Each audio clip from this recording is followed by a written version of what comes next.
Welcome to a very special edition of Corran in the Morning that I'm calling Corran in the Car. As many know, I drive to events a lot. So far this year, I've gone to 5 events out of state, 3 in Indianapolis and 2 in Pittsburgh, totaling just shy of 1,000 miles logged before my upcoming trip to Minneapolis for Nationals, which will be over 700 miles on its own each way. For those viewers outside the United States, miles are a measurement of distance. I went to American public school, so I'm not sure what you guys use instead. I think it's something like 6 pence in a kilometer, and converting kilometers to miles, you divide the kilometers by 2 and add 32. Anyway, let's start by talking about preparing for the trip. Especially if you're doing a day trip, I suggest packing light.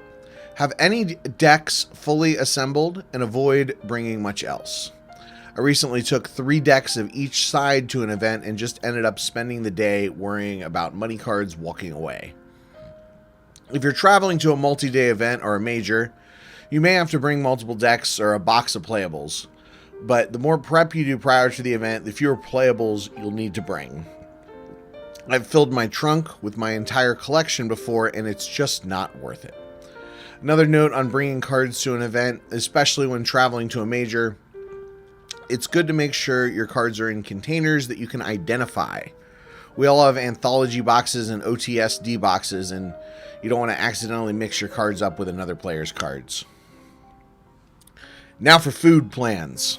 I like to eat food, and sometimes this gets complicated on road trips. Depending on my mood and the details of the trip, I have a few different approaches for filling my belly. First option, bring your own food. Regardless of which option you choose, it's probably good to at least bring something to snack on. I tend to go for candy that includes peanuts, trail mix that includes peanuts, and cheese peanut butter crackers. Peanuts have protein and fat to keep you full, and most of the prepackaged garbage has carbs to keep your blood sugar up. For a day trip, it's also easy to pack a sandwich in case you don't have time to get lunch before or during the event. For majors, one of the best things about driving over flying is the extra space you have in your car for snacks.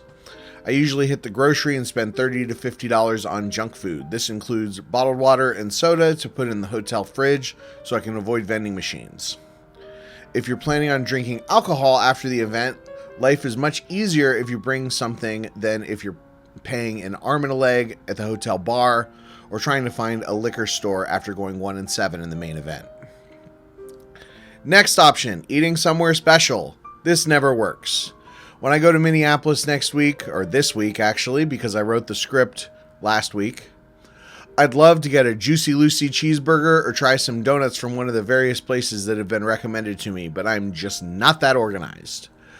Before the event, I'll be worried about having my deck together, and after the event, my brain will be too fried, and it will be Saturday night, so every place will be insanely busy.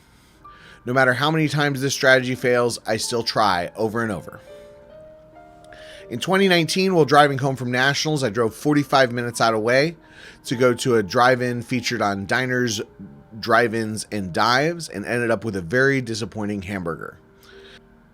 This was the second disappointing hamburger from that weekend, the first being a burger place at the Mall of America. Last fall, after technically winning Nalhutta Regionals, I picked up Chinese takeout from a place that looked like an interesting hole in the wall. The general shows was expensive and mediocre. It also didn't fill me up, so I ended up getting McDonald's an hour later. Most recently, I stopped at a barbecue place outside of Pittsburgh and accidentally spent $50 on 2 sandwiches that was not in my budget. Final option, eat at McDonald's. I know what you're saying. Why would I travel across the country just to eat at some chain restaurant that I can get right by my house? I would respond that you're not traveling for food. You're traveling to play Star Wars cards, or at least to see your Star Wars cards friends. McDonald's is consistent. It will fill you up. You won't get food poisoning. It's almost always around. In my experience, other drive-through type places like Wendy's, Burger King, Taco Bell, and KFC are going to be less consistent. Statistically, they've always had smaller market share, which means they are more susceptible to labor shortages. Fast casual places like Panera, Chipotle, and Starbucks are also decent options, but Panera and Starbucks are better for snacks, and Chipotle just isn't something that sits well while traveling. Another go-to, especially for day trips, is Subway. The nice thing about Subway is they tend to be open a little earlier than many of the other options, and it's easy to get a big sandwich you can snack on all day. A huge thing to keep in mind with food on day trips is that you may need to get to the event by 11, which means many restaurants won't be open or still will be serving breakfast. And speaking of breakfast, this sounds obvious, but eat breakfast. Even if you're not a big breakfast person, you should eat something either before you leave the house or before you get too far from civilization. Your food is going to be weird during a Star Wars CCG road trip, and you don't want to be hungry when you're an hour from the nearest McDonald's or in the middle of round 3 of the event. Last food adjacent thing I want to discuss is coffee. I usually make a travel mug for the road, and we'll stop at either Starbucks, McDonald's, or a rest area vending machine when I need more coffee. Wow, I said a lot about food. Jared asked me to be sure to include a bit about what I listen to while driving. First off, if you're watching this and for some reason haven't listened to my podcasts, you can use the podcast app of your choice to listen to dozens of hours of Star Wars CCG content in the Bad Deck Breakdowns feed, and even more non-Star Wars CCG content in the Kendallcast feed. But obviously I don't listen to my own podcasts. That would even be too narcissistic for me. Early in drives, when I might need to stop a few times, I'll put on music. Currently, The Sunset Tree by the Mountain Goats in Illinois by Sufjan Stevens are in pretty heavy rotation. The other albums in my CD changer right now are Bob Dylan's More Blood, More Tracks, Laura Jane Grace's Stay Alive, and the soundtrack to Pokemon the first movie. Once I'm on the road, I switch to either a podcast or an audiobook. I have an Audible subscription, so I'll often have a book that I'm already working through, but sometimes I'll try to get through a key novel.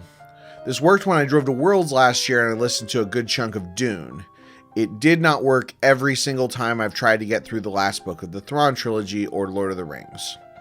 The biggest issue with audiobooks is that you really have to listen, and if you're trying to focus on driving or if you're worried about what deck you're going to play, you end up missing stuff. Also, if you don't normally listen to audiobooks and you only get through the first quarter of a book on the trip, when are you going to finish the book? That's why I love podcasts. Not only are they usually shorter and more digestible than audiobooks, they're also better for background noise. Some of the shows I currently recommend include You Must Remember This, Laser Time, Screen Drafts, Being Jim Davis, Games My Mom Found, This American Life, and Judge John Hodgman. And of course, again, you can always listen to anything from kendallcast.ninja. Just a few more quick bullet points of advice. Always leave early and expect delays. Always add at least 30% to the time that Siri says it will take. Siri is a liar. Rest stops take like 2 minutes. Don't be afraid to use the restroom. Take breaks. Don't speed too much. Getting a ticket stinks. Remember your phone charger. Check your tires and oil before you leave. Get gas when you can. It's not worth pushing it. Don't worry if you have to cancel plans. Figure out parking situations before you leave. Bring an extra shirt in case you spill food on yourself. Have cash in case your debit card gets hit with a fraud alert. Notify your bank of travel, especially if you don't have a backup payment method. Well, hopefully that was helpful and entertaining. Until next time, good luck, have fun, no reverts.